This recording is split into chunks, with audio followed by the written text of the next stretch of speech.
अस्सलाम वालेकुम सर। वालेकुम अस्सलाम। सर जी मॉर्फी लॉ क्या है? मॉर्फी लॉ प्रैक्टिकल कामयाब इंसानों के लिए एक रास्ता है, और ये 5 लॉ इंशाल्लाह अज़ीज़ वन बाय वन मैं इनकी वजाहत करूँगा।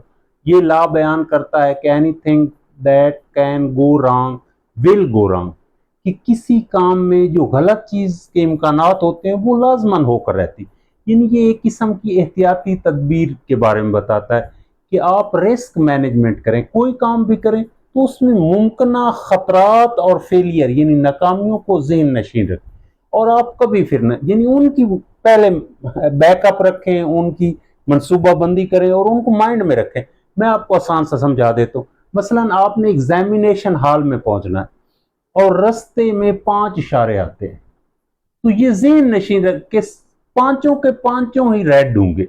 और ऐसा बाय चांस कोई इंसिडेंट कह लें या बाय चांस कह लें, लाजमन हो जाता है ऐसा कि हम बड़ी स्पीड के साथ जाना चाहते हैं लेकिन इशारे सारे ही बंद होते, तो आप उनकी टाइमिंग पहले एडवांस माइंड में रखें। मसलन हर इशारे पर 2 मिनट्स हैं तो 10 मिनट्स जायद लेकर निकले, यानी पहले अपने माइंड में रखें कि ये भी हो सकता है, और जो गलत हो सकता है उसकी पहले मनसूबा बंदी। और उसके लिए जैसे हम इम्तिहान में जाते हैं, अच्छा मैं आपको अपनी जाती मिसाल देता हूँ, मैंने जिस इम्तिहान में भी एक पेंसिल लेकर गया हूँ वो दरमियान में बंद हो गई और मुझे मांगना पड़ी, समटाइम नहीं मिलती, बड़ी प्रॉब्लम हो जाती है। तो आप अपने माइंड में रखें कि ये पेंसिल खराब हो सकती है।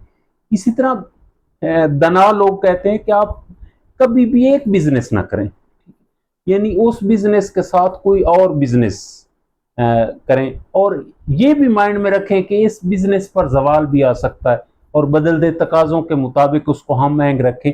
तो ये नहीं, एक किस्म की एहतियाती तदाबीर फुल करें मुकम्मल तौर पर। जैसे आप कीमती फाइल है तो उसका लाजमन सबसे पहले उसको कॉपी करके उसका बैकअप रखें, उसको सेव करें मुख्तलिफ फोरम्स पर, ताकि अक्सर ऐसा हो जाता है कि वो फाइल ही खराब हो जाती है, करप्ट हो जाती है, वायरस पड़ जाता है।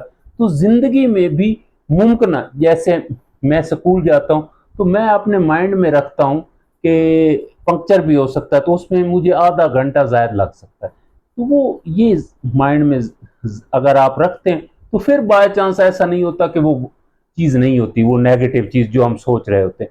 लेकिन अगर हम मनसूबाबंदी के बगैर जाते हैं तो लाजमन होकर रहता है। तो इसलिए एक कामयाब इंसान वो है जो तमाम मुमकिन खतरात और मुमकिन नुकसानात और एक्सट्रीम पर जो नेगेटिव चीज़ें हो सकती है उसको ज़हन नशीन करे, और उनके लिए ऐसा प्लान करे कि वो मिनिमाइज उनके असर को किया जा सके। यानी आपने किसी जगह ऑफिस में पहुंचना है तो आप एक्स्ट्रा टाइम लें, ये भी हो सकता है, ये मेरी गाड़ी पंक्चर भी हो सकती है, इशारे रेड हो सकते हैं, वगैरह वगैरह।